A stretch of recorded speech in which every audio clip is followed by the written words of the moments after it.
Welcome, Brave Nation. Tonight we are hosting the State of the Bond for 2024. This is our time when we come every year and tell you what the progress we've made on our bond program and give you an idea of things that are happening with the bond program.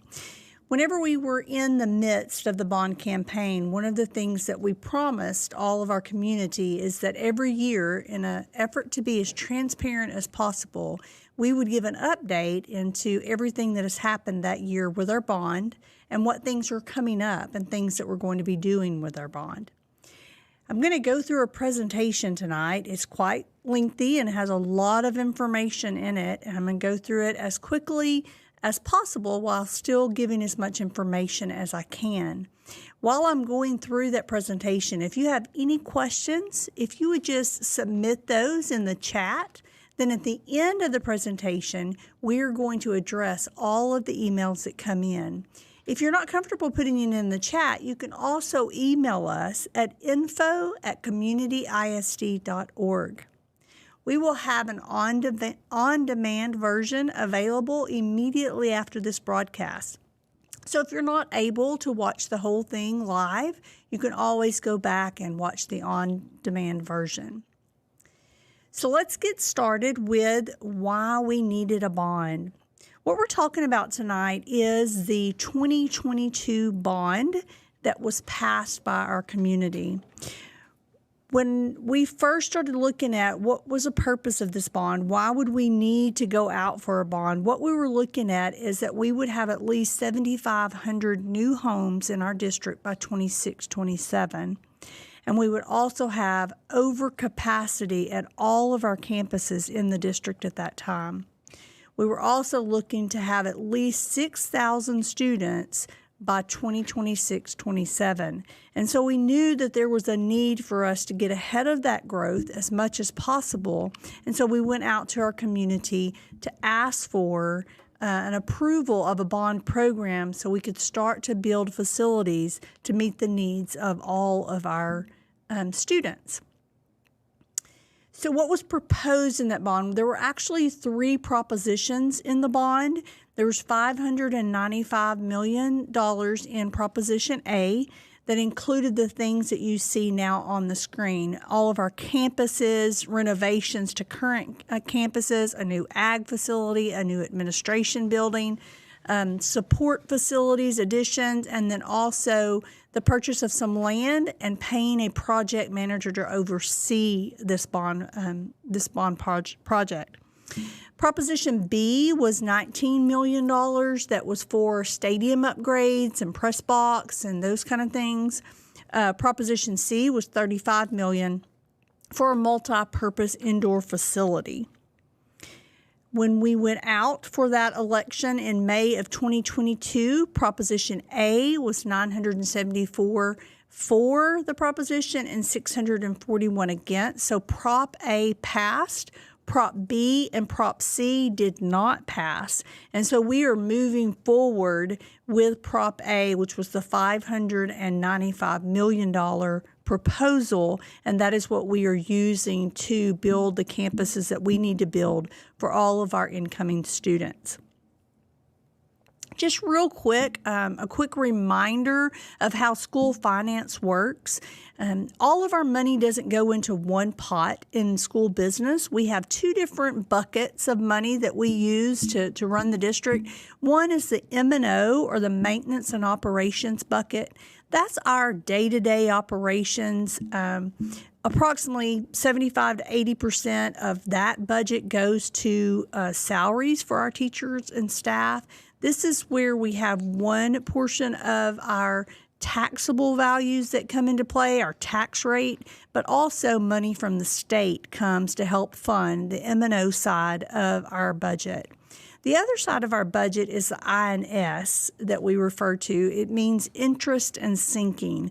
This bucket is where we get the money to pay for our bonds. It's basically the money generated through the tax rate to be able to pay down the payments for any debt that the district has. And so we have debt that comes from previous bonds that we've had with the district, and then also this bond with the $595 million. Now, when you do a bond, it was approved for $595 million. Nobody rolls up to the district and just has a truck with $595 million in it. We actually have to sell bonds up to that amount. So what the community did was give us permission to sell bonds up to $595 million to be able to build different projects. We don't do that all at one time. We only sell the bonds that we need at that time to build whatever project is coming up. We also, before selling a bond, look to see what our financial capacity is to be able to pay for that bond.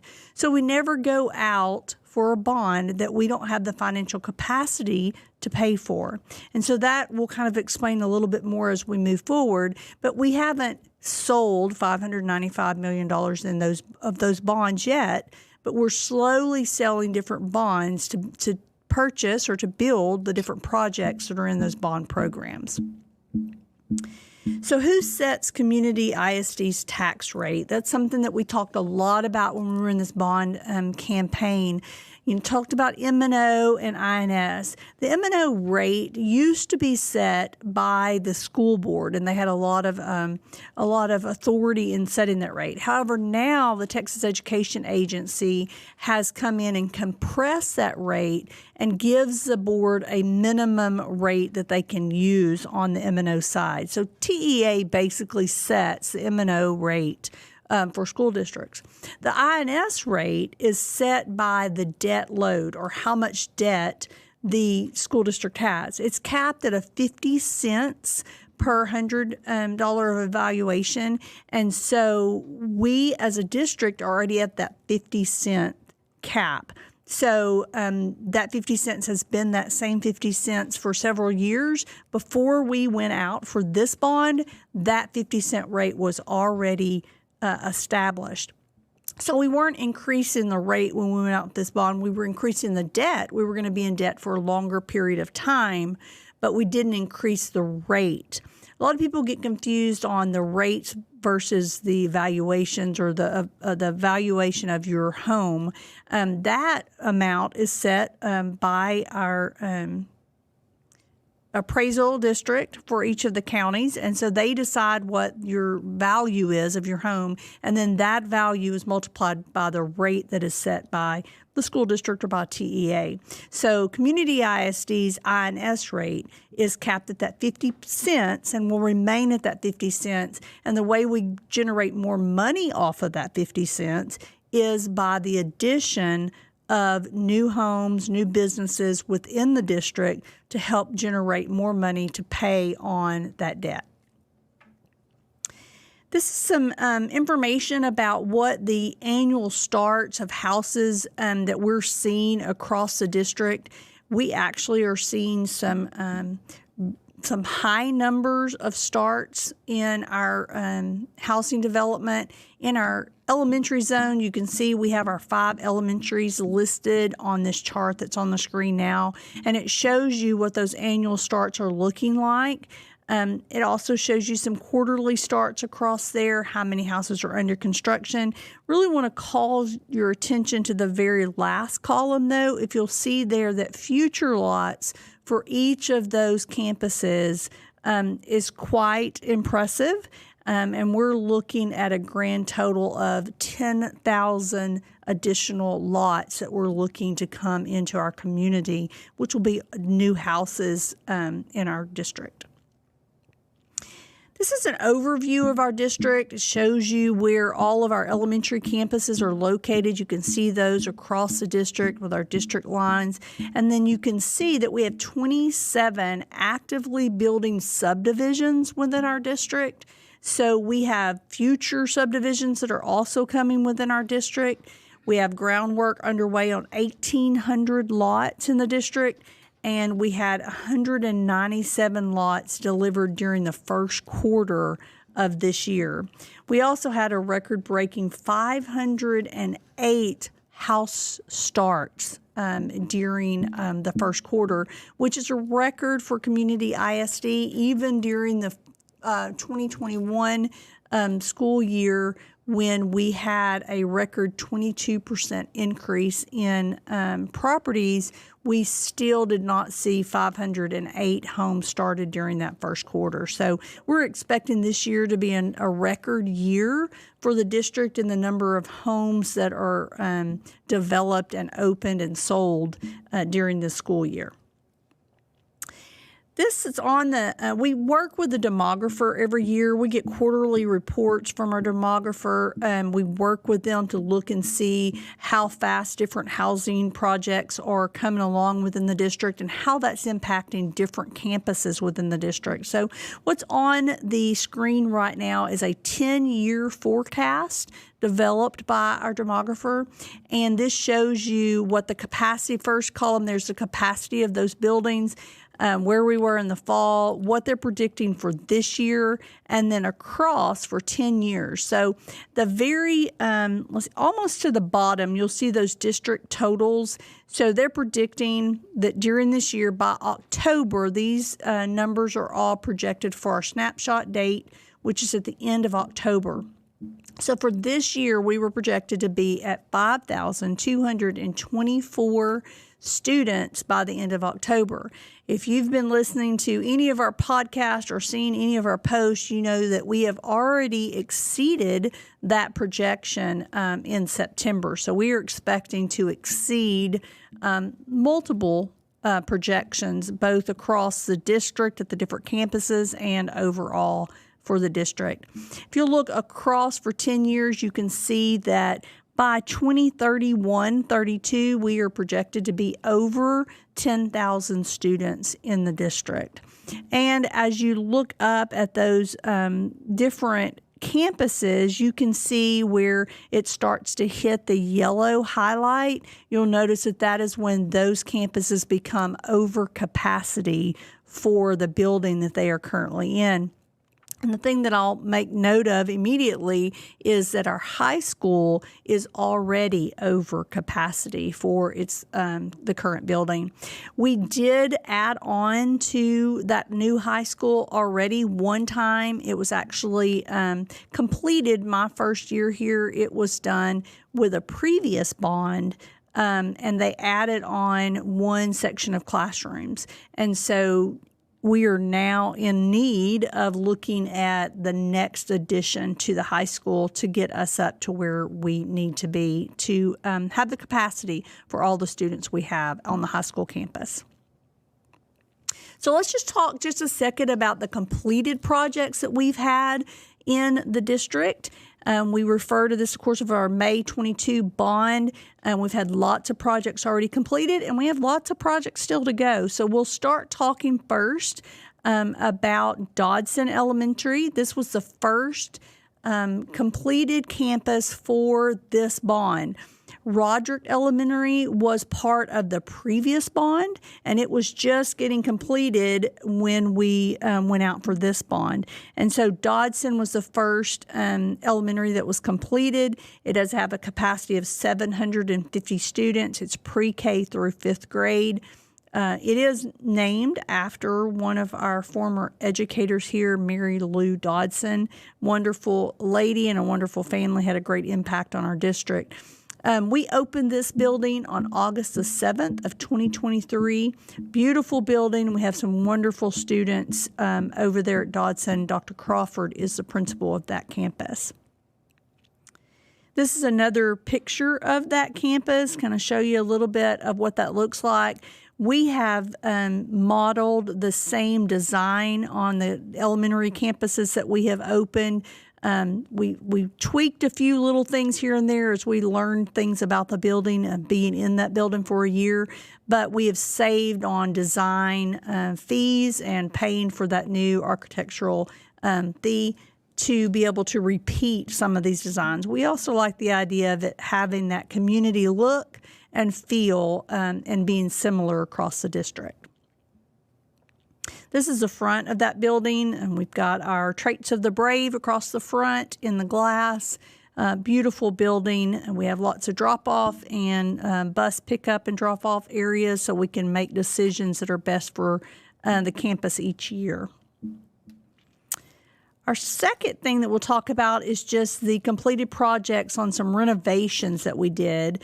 McClendon Elementary, we had a phase 1 and a phase 2.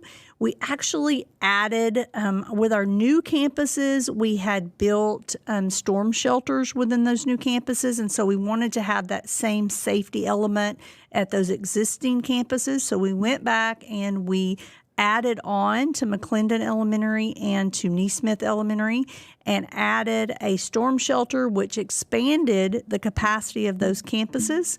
We also, in doing that, went through and renovated the look of these buildings, brought them up to the standard that we were producing in these new campuses. We wanted all of our students on all of our campuses to have that same experience and same facility. And so we updated floors, walls, lighting, HVAC units. We added awnings to the front of these buildings and just made them better places for our students to get their education. This is another picture of McClendon, and you can see there that section on the back of the building is actually the section that we added on. That's the storm shelter that was added on to that building. All the new units that you can see there, the new awning in the front, and an expansive building that gives us a capacity of 900 versus the 750 that it had before. Some inside renovations that were done. These buildings had not been renovated in quite some time, and so went in new bathroom fixtures, new flooring, new lighting, much brighter, new paint, and you can see that we changed some of those older facades and added blue and gold everywhere so we could produce that brave school spirit. This is the library and redone, lots of glass, lots of natural light, gives our students a great place to go and read and learn with their classes. We did the same thing at Neesmith. It was a little tighter work site than what we had at McClendon, but we were able to do the exact same thing there. We added, if you'll see on the screen now, the building part in the back, we added a storm shelter, which added classrooms. It got us up to a 900 student capacity here as well. We are excited about what we did at this campus and adding the awning and adding new HVAC units and getting this campus up to the standards that we were seeing in our new campuses across the district. Here we go again, showing Neesmith, like I said, is a little tighter site. So we had to pull in that storm shelter a little closer, didn't get quite as much of a courtyard in this campus as we did at McClendon, but still a very nice area for our students to be outside and lots more space for us to spread our students out and not be overcrowded. Here's some hallways from Neesmith, same blue and gold that we like to see across the district, bright lights, lighter walls, just a great place for our students to be every day. Here's the library at Neesmith. Again, that natural light coming in, looking out into the new courtyard that's in the back. We had to do one that's not quite as exciting as our campuses that we were building, but definitely one that our bus drivers and our transportation department was excited about. We had to find spaces to park more buses. We ran out of room in our former transportation lot, and so we needed to do something to have a place to park all of our buses and a place for them to come in and out for transporting our students. So we converted the old Community ISD football field into our bus lot phase 1. There will be more coming to this bus lot as we work on our service facilities with this bond. But this was the first phase to get us the parking lot so that we could have a place to park our buses every day. Another picture there of that.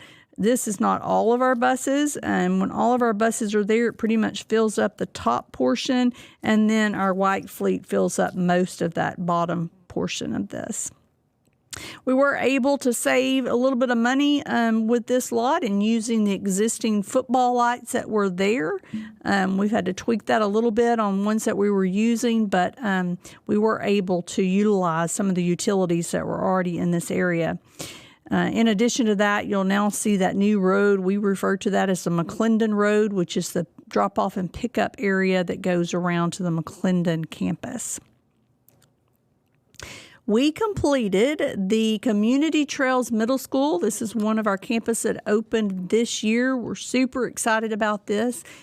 Historical for Community ISD, as for the first time in history, we have 2 middle schools. And we're very excited about what that means for the district. This capacity for this building is a 950 student building, 6th through 8th grade.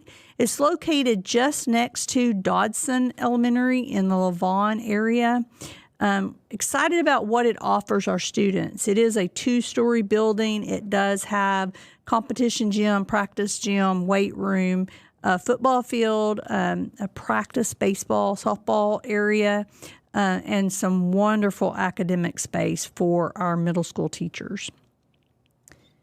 So a little bit better picture of the site so that you can see what's happening there. And you can see at the back of that picture Dodson Elementary that is there, and that road just to the right there will separate us from a new subdivision that's going in over there. Nicholson Ranch has started construction on a subdivision just on the other side of that road. Great picture of the football field. Tonight we are hosting our first home game at Community Trails Middle School. I'm excited about doing that. And we also have a home game going on at Edge Middle School. So it's an exciting time for community to have 2 middle schools in the district. This is the inside of Community Trails Middle School, again with that blue and gold. Excited about that. There's the grand staircase that leads up to academic classrooms. This is the academic side of the building, where all of our classrooms are housed. Here's our competition gym in Community Trails. Great place. We've already hosted volleyball games, and we'll continue to do that, and pep rallies, and we have basketball coming within the next few months.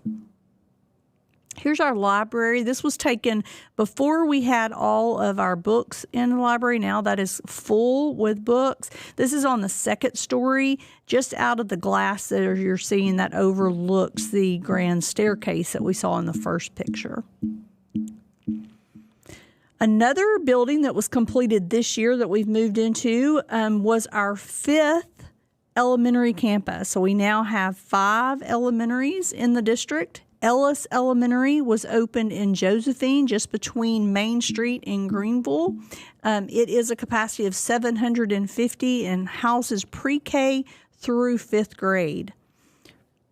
This is the same design that you've seen on our other elementaries that we've opened. We have the same structure, the same floor plan that's in our other elementary campuses. Another picture of that, you'll see it's very similar to the pictures you've seen of our other elementary campuses with drop-off and pickup. A little bit different just because of how it's set on that street.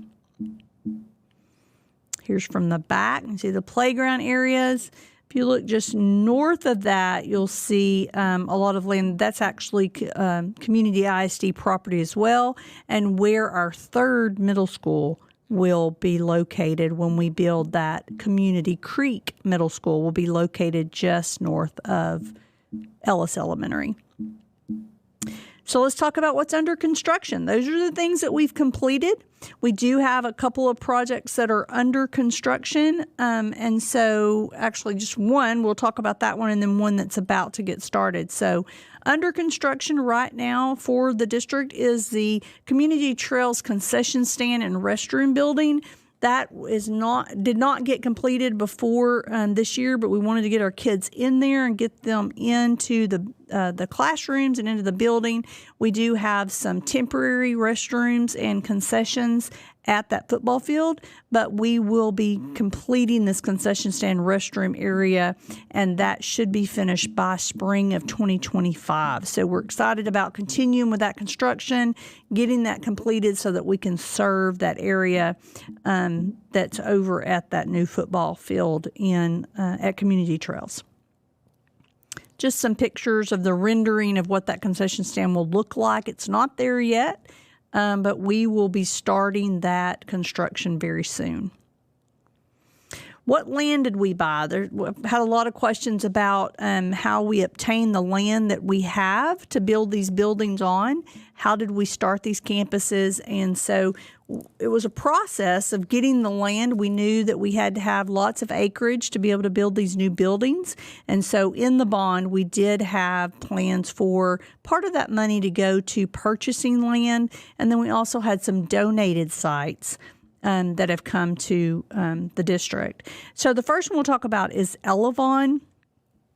Ellavon, which is a large residential area that's going to serve 4,500 homes in that area. It will be the same design as Roderick and Dodson and Ellis. Possibly. We're going to look at that and see exactly what will fit on that area and really figure out what we want that design to look like, but it will have some of the same features as those other elementaries. That future site of elementary number 6 was the site that this says donated. We actually purchased that site. It's in the northern part of Ellavon, and then we have a second site in Ellavon, which is the southern part that was donated by John Marlin, the developer in Ellavon. So we have 2 sites within Ellavon. One will be number 6, and then one will be for future development by the district. So we'll hold on that till we find out if another bond is passed or when other elementaries are needed within the district. We also purchased some land that Dodson and Communities Trails is actually sitting on now. That was part of the Nicholson Ranch portion of land in Lavon, and like I explained earlier, they're starting to make a development there, and we'll have lots of houses in that area. We purchased 59 acres from the Nicholson project, and it will serve those students on that side of the district. We did have some land that we purchased, 81 acres in the Josephine area. That's actually where Ellis Elementary and the future Community Creek Middle School will be. Ellis Elementary, of course, opened this August. It's right there between Main Street and Greenville. And so we'll have an area there to serve our students on that side of the district. We also have a site for elementary number 7 when that one comes to fruition. That will be in the Riverfield subdivision. It's going to serve 800 plus homes in the Riverfield development. That site, elementary number 7 site, was donated to the district by D.R. Horton. And so that will be a future site of an elementary school in the Josephine area. So in design phase, we have some things already in design phase, and we're already moving forward. One of the things about a bond project and construction is that you have to continually be moving and looking forward to stay ahead of all of the growth that we're seeing in a fast growth district. So we have some things that have already been designed and that we're getting ready for planning in the few years to come.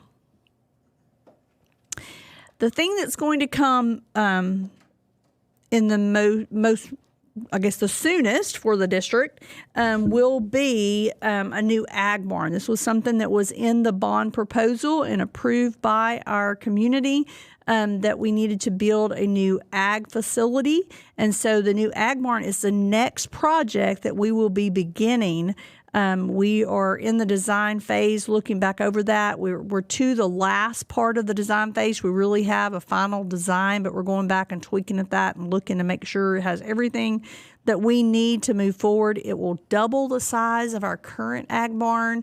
It's going to provide lots of opportunities. It actually has an arena inside. It's going to be located just left of our current CTE building on the high school campus. This is a rendering of what the plans look like currently for that new ag facility. It's a full picture of that. You can see the roll-up doors and the areas on the outside area for cars to come through that circle drive. The middle area you see there that's taller than the other areas is where the arena is located, and we'll see that, I think, in the next picture, where our students actually will have some hands-on practical practice with their animals and with the livestock there that's kept in the barn. And so that will give them an opportunity to be able to practice showing their animals, and also for us to possibly invite other schools in for some showing. This area is showing the pens. It's actually the pig side of the barn, showing the pens that will be there, lockers for our students to keep their animals in the district. So that was the ag barn. That will be the next thing that we move forward with. The project following that project will be our CHS Phase 1 addition. It's kind of confusing because we call this Phase 1. We've actually already added on to the high school one time, but that was in the previous bond. So this will be, for this bond, Phase 1. So we will be adding on 18 classrooms to the classroom wing at the high school. Will get us up to about a 1,600 plus capacity, and then we will be expanding the cafeteria. This picture shows you how we will expand the classroom space and how that will extend from what we currently have. It's a picture from the front, a rendering from the front. You really won't even be able to tell where this addition is, because we'll just continue the same facade and same structure, and so it will look like it's been there forever. This is the addition to the cafeteria. We'll just expand that out as well. We'll go closer to the parking lot to give us more room within that high school cafeteria as we have additional students there. This is a rendering from inside so that you can see kind of how that space will be laid out. Additional tables, bar top areas, restrooms will be included in that, as well as some storage spaces so that we can house more students in that area. Our next expansion that is on the books and in design is our CTE expansion. Our CTE programs are growing tremendously, and we need to provide more and more spaces for our CTE programs to expand. So our CTE expansion will be added onto our current CTE building. We'll have a secure way for public to come and interact. We have a lot of things that our public joins in with and participates in, and we want to have a secure area for that to take place. This is how that building will look. If you'll see there, it is attached to the current CTE building just past that roll-up door. So that current front door will go away, and you'll enter through the double doors that you see just under the sign there. This is the area in the back that's just showing you that difference of how that's going to be added on and the space that we're going to have to expand those programs. This is inside. There will be a secure vestibule that you'll have to come in and get buzzed in. And then you see there we have the rendering of a flower shop store area that the public will be able to come into and purchase things that our students are making and producing. New flower shop in this area. So the current spaces that we have for our floral department will become part of the cosmetology department, because we have so many students, we're needing to expand that into multiple rooms.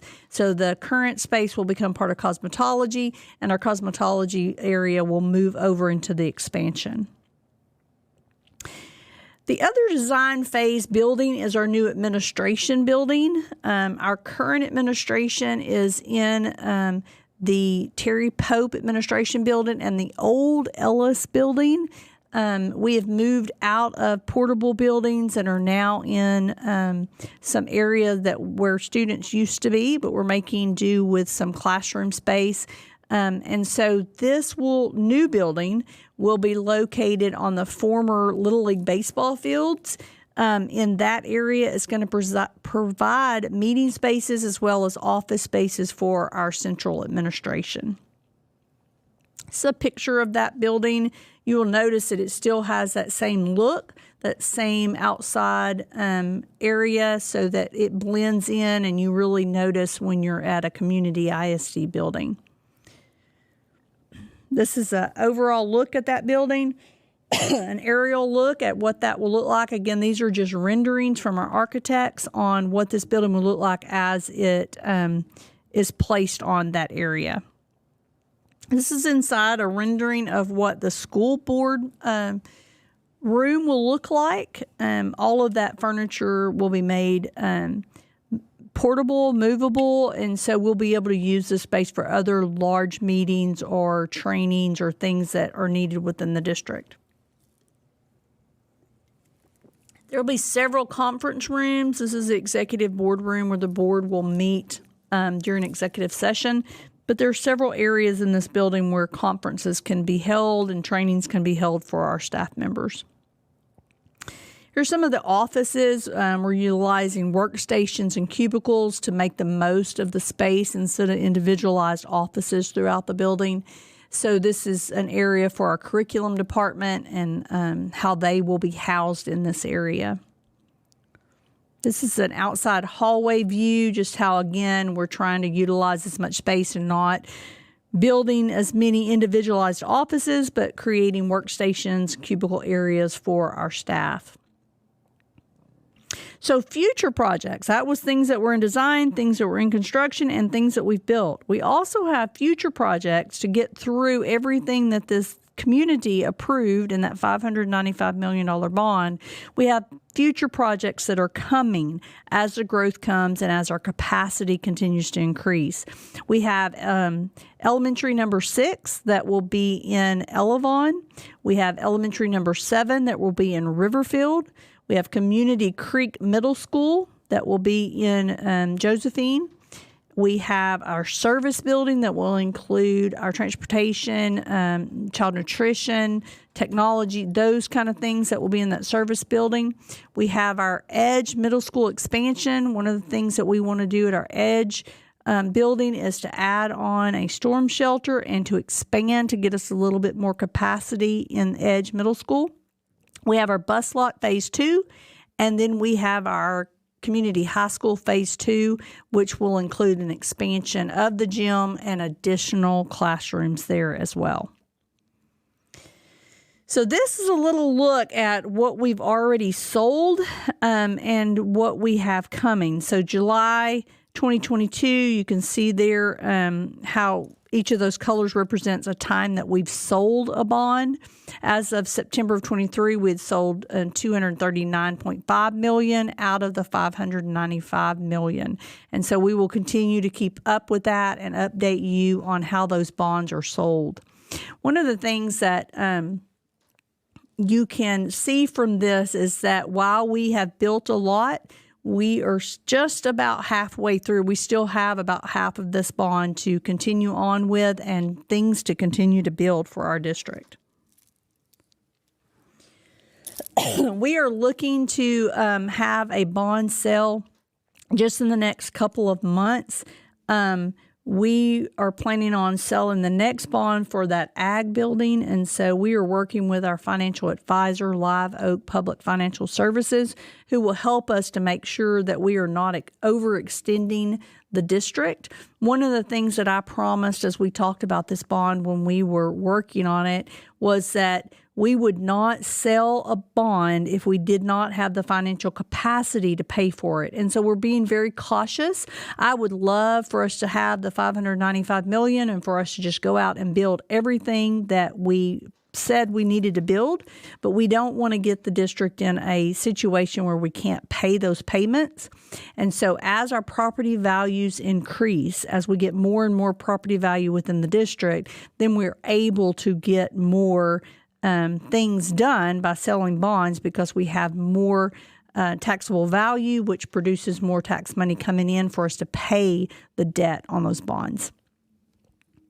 Upcoming challenges that the district is looking at, number one is inflation across all industries and all groups. I know that there's no one out there listening that doesn't realize that inflation has been crazy over the last few years.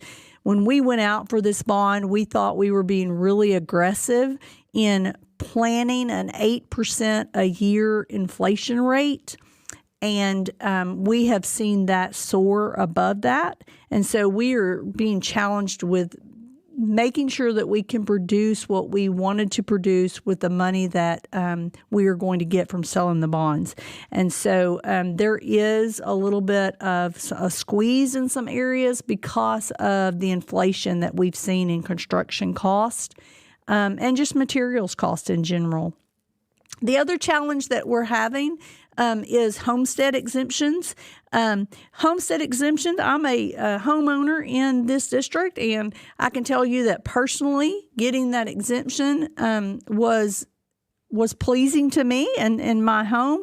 When the legislators went out and passed that $100,000 homestead exemption, that helped all property owners. However, if you understand school finance, you would know that our the way we get money is based on those property values. And so when every home in the district, which is predominantly the biggest property values that we have are rooftops, when each of those got lessened by $100,000, the school district was hit with a decrease in values. Now, the state promised that they would hold us harmless with that and that they would give us the money that we would have earned from those homestead exemptions. And while they did give us some money, it did not equal the same amount that we would have gotten from that full value of those exemptions. The other thing that has been a challenge for our district is that the growth in this district has really been focused on housing. So with housing, that does increase our property values, but it also usually produces children. So with growth in property value, we're trying to get ahead. And with that new kids, we're kind of spinning our wheels sometimes and trying to get ahead. So commercial property brings a lot of property growth, value growth to districts. And so as commercial things are added to the district, then the district will start to see a greater gain in property values across the district so that we can do some of the things that we need to do in selling bonds to have all the facilities we need to have. So breaking down the numbers here, construction costs, we plan for an 8% increase. We're actually at about a 31.8 above the expected cost of construction that were completed. We are well above that. You guys know you can't go buy a gallon of milk for what you could have bought it for 3 years ago. Well, it's the same thing for all the materials and for the labor and for construction in general. And so we've seen a huge increase, and so we're working on that. That hold harmless, we're still losing about $300,000 a year. And we expect that to be something that continues on. The legislators are also talking about a possible another relief in property taxes, which we're going to wait and see what that means for school districts and how we continue to have that property value. And then interest rates. Interest rates rose significantly since the bond election was called, and so there's been a difference there for us to be challenged with. Okay, so we kind of skipped through this. This is just talking about how the change has been with the district with the bond election that was caused and how we've seen such a rise in what's happening here with our Federal Reserve System. So what's next? We're going to continue to evaluate where we are. We are not going to go out and sell bonds that we can't pay for, but we are going to continue to look at where we are with our growth and where our needs are for our students, and we're going to do everything that we can to provide those facilities ahead of the time that we need them. We are going to try our best to get out ahead of the growth so that we have facilities ready for all of our students. So now we're going to go to our questions. So Mr. Welch has joined me now. So thank you, Mr. Welch, for being here. And we are going to answer some questions that are out there that have been put in the chat. Yes. And hopefully we can answer everything that we've been asked. So as you can see right here, I've got my phone. So I'm watching the chat right now. So far, we only have one question. Oh, wow. It is from, and I apologize so much if I say your name incorrectly.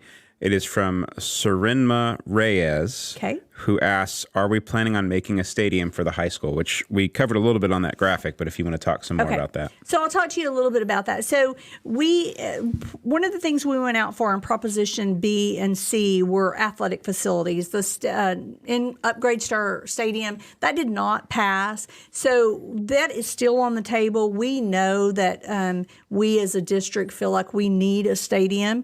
Our numbers that we turned into UIL last October, which is when we had to turn in our numbers, were 4A numbers. So we are categorized as a 4A district for the next 2 years. However, if we were to turn numbers in today for our high school, we would be a 5A district. And so we know that in 2 years we're even going to be larger than we are now. So we have no doubt that we will be a 5A district in 2 years. And we understand that our stadium is not a 5A stadium.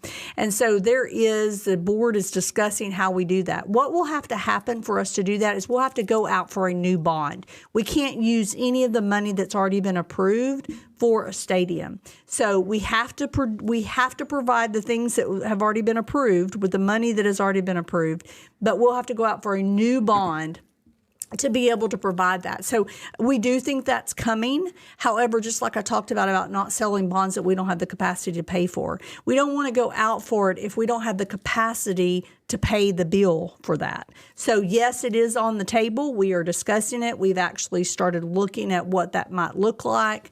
But we're going to have that conversation of when do we have enough property value to pay the bill that would come from a new stadium. And so we're continuing to talk about that. When we start talking about that, we will bring the public in. We'll get some input from everybody across the district, and we'll start working on what does that new bond look like. I'm sure it won't be just a stadium. I'm sure there's going to be other needs across the district past this 595 that we already have planned.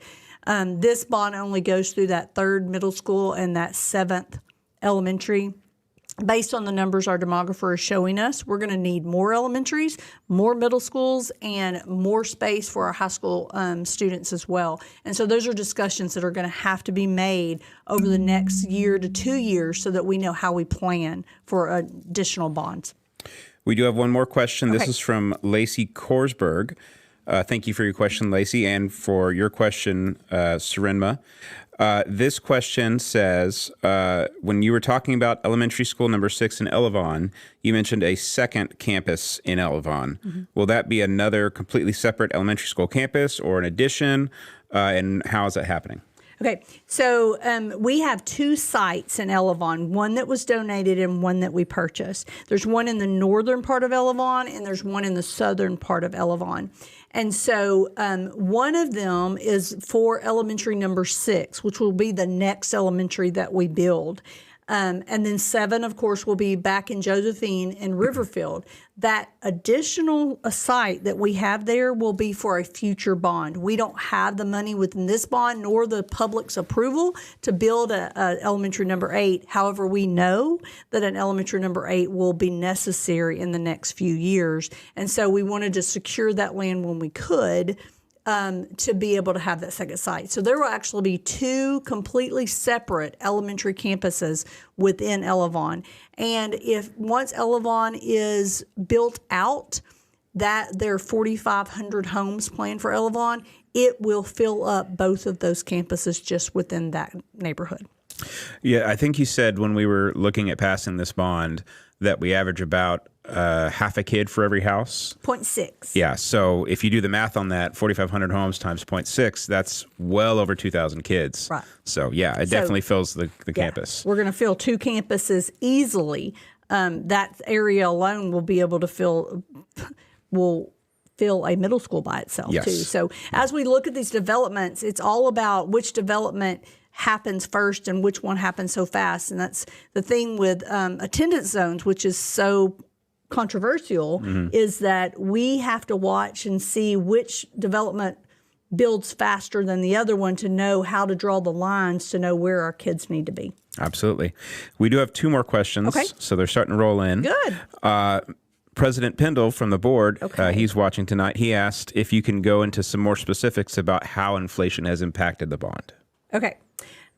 So that slide, I believe we had up earlier, 31.8% difference. So we actually should be, as far as the money that we've spent, we actually should be about 31% lower in where we are. So we did, and I really applaud the board and WRA and planning this bond and how we were going out. We did have a phase in there when we were looking at what we were going to be able to do.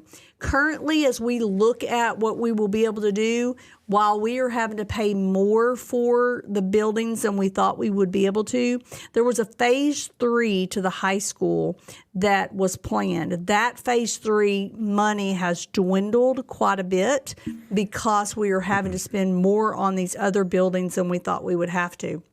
And so phase 3 is going to be something that we're going to have to talk about with the board and with the community about what does that look like for our high school campus. There's a lot of decisions that are going to have to be made about the high school campus and how this district wants to proceed. And so when we get past that second addition to the high school, then some real questions are going to have to be answered about what do we do next for our high school students.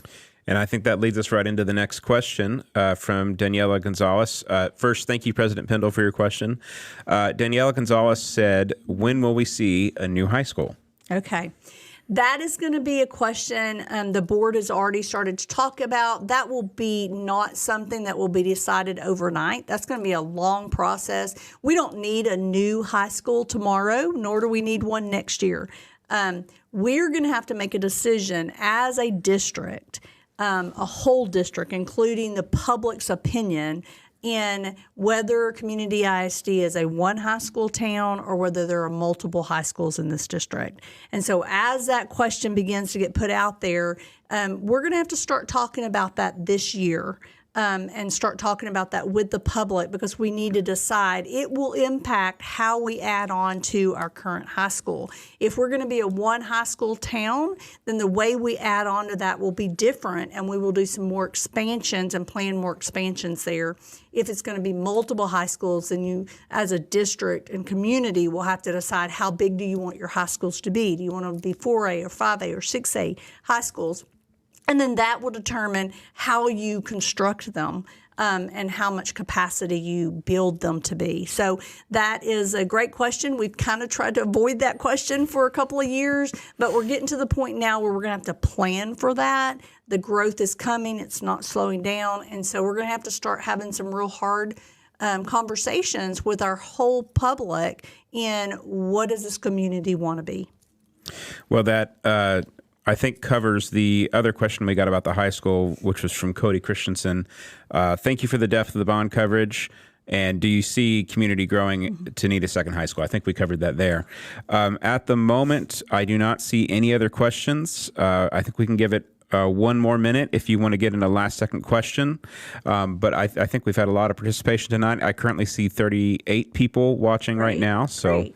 It's been and a great I will show. say this too. I am an open book. I am very transparent about all of this. If you have any questions, I have learned so much being the superintendent at Community ISD, being a fast growth district, and I am eagerly happy to sit down with anyone and talk about any questions that you have about the bond program or about our construction projects. I welcome those questions from anyone in the community. Okay, it looks like we still have no more questions. So Okay. we do encourage anyone, if you want to submit your questions to us in writing at info@communityisd.org. Chris is going to put that on the graphic right now. Thank you, Chris. If you were not comfortable for some reason putting it in the chat, or if you watch the on-demand version later and missed this chance to ask questions, here's your way to do it.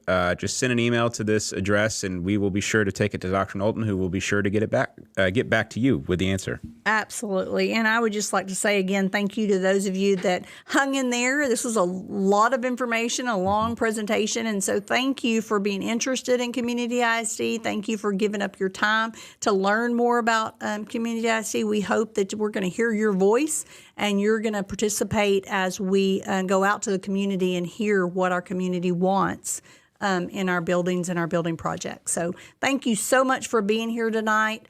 I hope that everything went great for those of you that weren't able to join live and are now watching. So please let me know if you have questions. We're happy to answer those. Thank you again for being here, and go Braves!